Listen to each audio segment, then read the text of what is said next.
My name is Nanibaa Beck. I am Diné, originally from Penang, Arizona. My background is in anthropology, art history, and also American Indian arts. So a lot of the work that I do is stem from the way that I was both raised on and off the reservation. So my clans are Tatnasani Nishle, Glazasane Bashaschi, Sedishkishin Dashache, Do Ishihin Dashanele. So it's been amazing to see how a lot of the academic work from my undergrad has evolved into museum work, fellowships, and of course everything leading towards the work I do today, which I've been doing actually off and on since I was a kid, 13 years old. And a lot of the time that I spent growing up was always in my dad's shop, but I never felt it was something that I would end up doing today. So it's great to be here in this setting like this. So my father is Victor Beck Sr. He has been in this whole market since the 1970s. He was brought in with my uncle Clifford Beck, and both of them had different hands in how they approached the market. My uncle was a painter, my dad's a jeweler. So when I started doing jewelry, it was mainly just to keep me out of trouble, and he saw that I was always in the studio, so I would help him out. I don't recall exactly when I started helping him, it just happened. And there are different parts of me always helping him, doing buffing and cutting and doing all those tedious things that he still has me do to this day. And he has a really contemporary style. He is huge on elegant, clean lines, so I feel like I picked that up in my work today. I think being in the shop with him allowed me to get a good sense of the type of work that would just allow me to have the patience and to appreciate, you know, long nights or being in the studio by yourself and just kind of feeling at home in that one place. So in addition to that, he would always inform me about different reasons of why we use natural stones, using our 4 sacred stones in the work that we do, having ceremonies and prayers for ourselves to give back what we receive. So a lot of it has been ingrained within me, a knowledge of a traditional sense of knowledge of self and also of the work that you do, to always make sure that it's something that you give as much as you receive. So I really enjoy that part of him.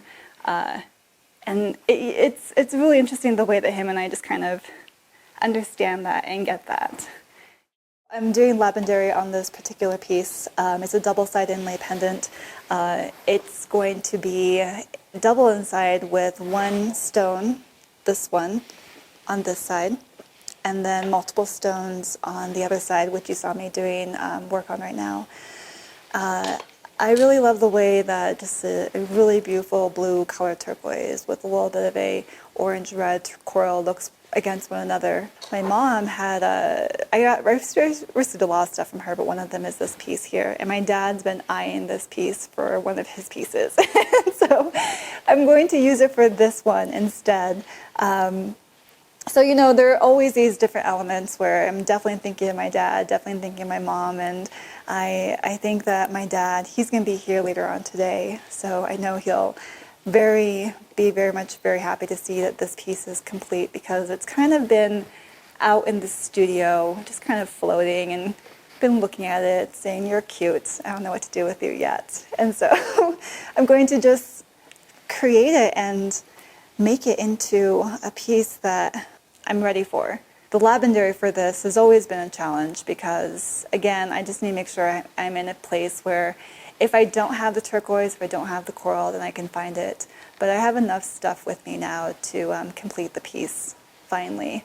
This has been around the studio for 5-6 years. You begin finding things that you've been wanting to finish and make into something, and this is that piece for me. But I really love the double-side inlay.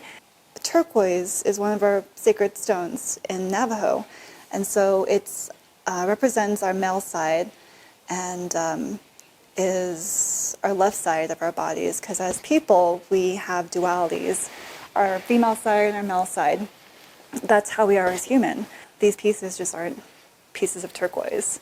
There's definitely intentions behind it. And this is just wrapped up mom, dad, Navajo. This is very much of a family. Going back to my father, being around him and being surrounded by the colleagues that he grew up around and that he interacted with, they were always men. And also a lot of the books that I have about jewelers, or in the 70s, 80s, and 90s, the majority of them were men. There are definitely people who had stood out.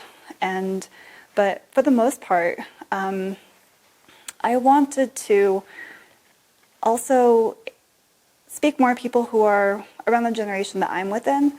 There's also different types of social media marketing that does happen. And I think Kristen Dorsey, who is one of the people that I'm going to be interviewing, has really opened my eyes to different ways in how someone who is Native, who is a metalsmith, and who is in the same kind of space as I am, the type of support that we allow each other to kind of give and receive, has been really a bit more of a catalyst of always understanding that a majority of people in this market who are jewelers or metalsmiths happen to be men, but also opening my eyes to the fact that you want to support people who are in the position as you are. And I'm a Native, and I'm female, and I'm a metalsmith.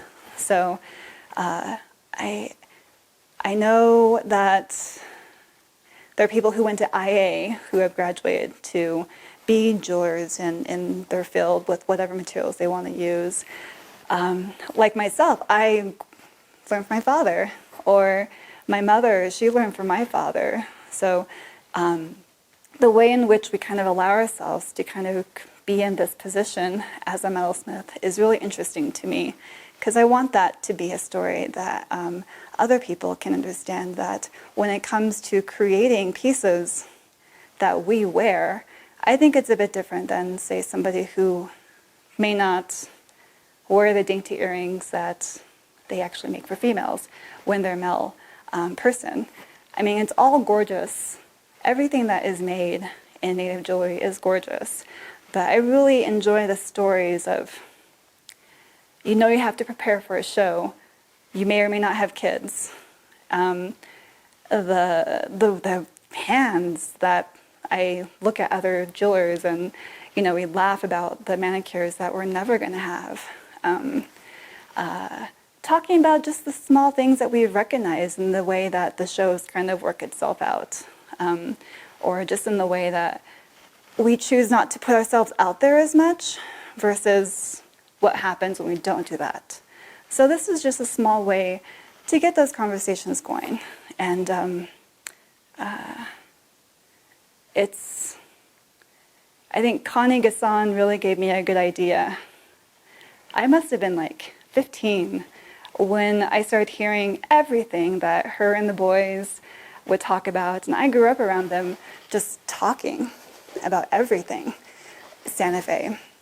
And it really instilled just admiration for how gung-ho she was of just doing what she wanted. And the more I opened my eyes to that personality, that person, she would tell me that many people would tell her that she's a female, she shouldn't be making jewelry. But I'm reading this John Adair book about Navajo silversmiths, and one of the things he writes, this is a book that is, I think, copyrighted in 1950s. He mentions that female metalsmiths make really good, or Navajo metalsmiths that are ladies make just as good jewelry as the men.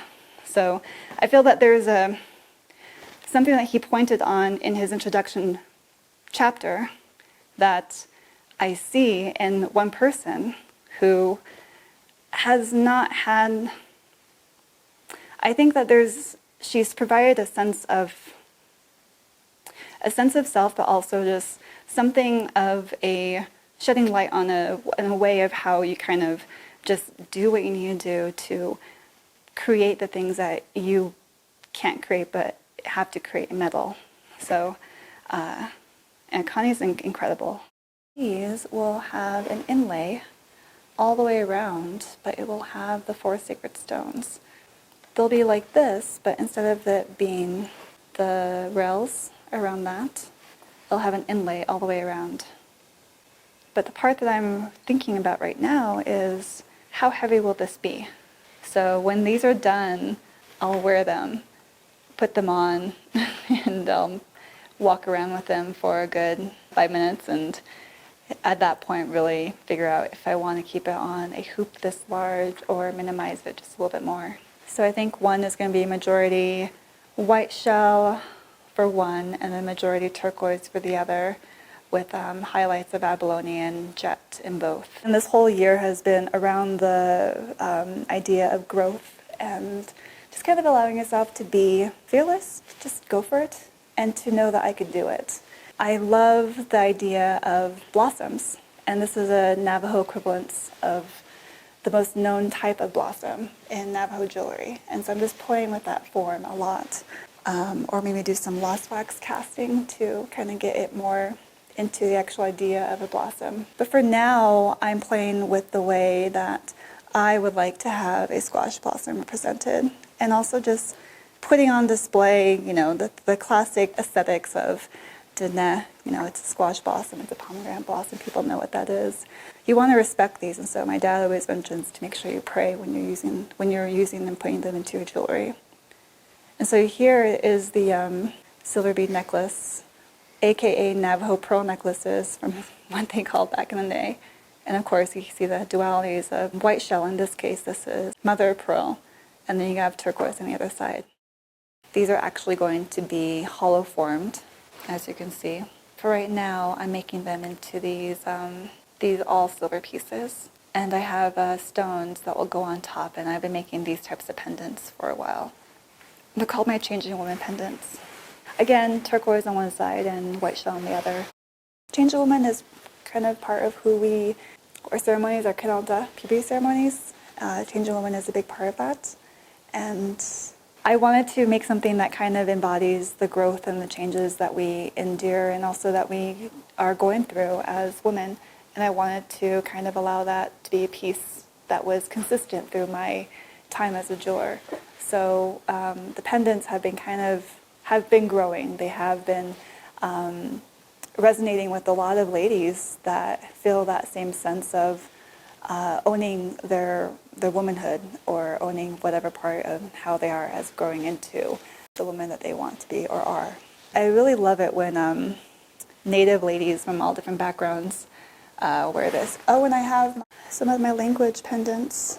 So actually, these are for 3 friends. Echahet more please is for one of my besties. This is for my friend Kate. She's actually Irish, and this word is the Gaelic word for mermaid. And this is for a girl in a First Nations artist who I connected with last year. That's the fun stuff. It's also bread and butter. So my goals here, while I'm here in the Southwest, I really wanted to have the conversations with the female Native metalsmiths, and from those conversations, spend some time with them in their studio, interview them, of course, take photographs either with a camera that I have or with my phone, because I think a lot of the time when we're in our own space, we tend to capture things with just our iPhone or any type of device that is available for us. So for me, when I'm by myself, I'm always looking at my hands, and I'm really, I love the way that jewelers' hands are all very different, especially when we're working. And I want to connect with them in a space that is just theirs. Being around the shows, seeing them here at the markets is very different. So I'm hoping the time that I have here before I head back to North Carolina, I can just soak that up, get a good sense of myself as a jeweler, get a good sense of them and also their journey, and in some way create that into either an early stages of a podcast or something else in the future. But SAR, the project with the 5 jewelers I have, is to make a necklace And so the idea of how that necklace is going to be created is actually inspired by the work I did as a intern when I was a summer student at the University of Pennsylvania. So just connecting young Nanibaa to a still growing and learning Nanibaa, I think it's really good about the fluidities of how we are as women.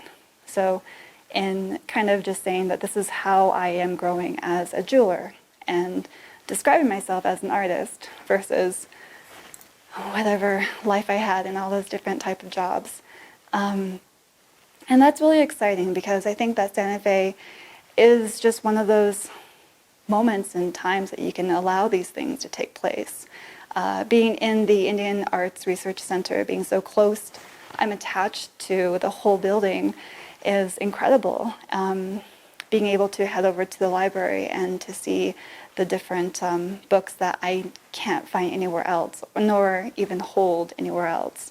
And the vaults they have here are beautiful. So I already have an idea of what I'll be creating for the next shows I have in Santa Fe. So I have 2 shows in August, but I believe that anything that I create outside of the project with the female Native Metalsmiths will be part of collections I create for the fall or the winter.